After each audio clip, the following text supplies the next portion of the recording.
हैं कि महात्मा गांधी ने बाइकआउट करने के लिए बोला है और कौन से इलेक्शन भी उसमें सम्मिलित होते हैं। मतलब कि महात्मा गांधी की बातें तो सभी लोग मान रहे थे। अब कांग्रेस की बारी थी, कांग्रेस को मना किया गया महात्मा गांधी के द्वारा कि आप लोग काउंसिल इलेक्शन में पार्टिसिपेट मत कीजिए। क्योंकि महात्मा गांधी के बोलने पे अब कांग्रेस में ट्रसल हो जाता है कि हम लोग को क्या करना चाहिए, पार्टिसिपेट करना चाहिए कि नहीं करना चाहिए काउंसिल इलेक्शन में। एक मत का मानना था कि हम लोग काउंसिल इलेक्शन में अगर पार्टिसिपेट करते हैं तो कोई तो होगा जो अंग्रेज़ों को, इंडियंस के खिलाफ जो भी एक्ट बन रहे हैं उनके लिए कोई आवाज़ उठाएगा पार्लियामेंट में।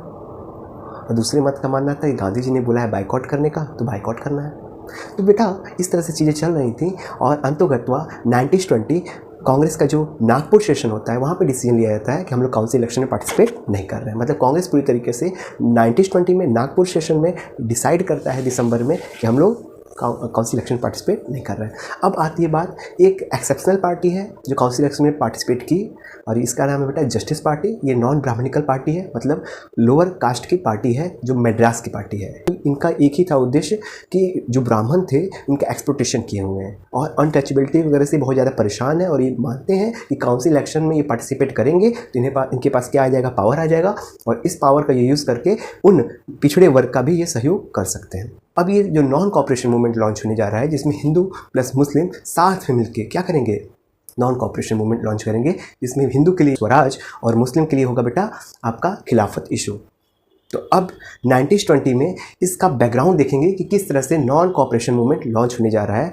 टाउन एरिया में हम लोग देखते हैं बेटा कि चूँकि मिडिल क्लास है, एजुकेटेड मिडिल क्लास, ये क्या करती है बेटा, रिवोल्ट करती है, महात्मा गांधी की बातों को मानती है। जो महात्मा गांधी ने कहा था कि बाइकआउट फॉरेन गुड्स, जितने भी विदेशी सामान है उसका क्या करना है, हम लोग को बाइकआउट करना है।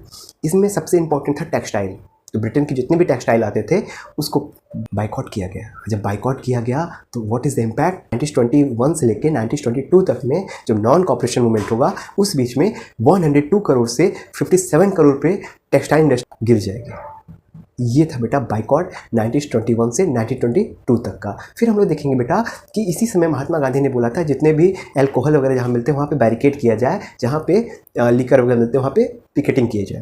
तो महात्मा गांधी ने कहा था सबको खादी के कपड़े पहनने चाहिए, क्योंकि गरीब तबका जो कि शहर में रहता था वो कहाँ से खादी कपड़ा पहन पाता, क्योंकि ऐसा उतना था ही नहीं कि वो खादी कपड़ा खरीद सके, बहुत महंगा होता था। तो इसके लिए महात्मा गांधी प्रॉब्लम रिजॉल्व करेंगे और चरखा खुद से चलाएंगे, जो क्या दिखाता है, सेल्फ हेल्प, खुद से बनाओ कपड़ा और उसको पहनो। टाउन एरिया में जानते हैं कि administrative officer, lawyer, teacher, professor, यहाँ तक कि स्टूडेंट्स, ये सब अपने चीज़ों को, स्कूल को, कॉलेज को और जितने लोग पुरस्कृत हुए थे वो अपने मेडल को वापस कर देते हैं। मतलब पूरी तरीके से बाइकआउट किया जाता है ब्रिटेन के लोगों को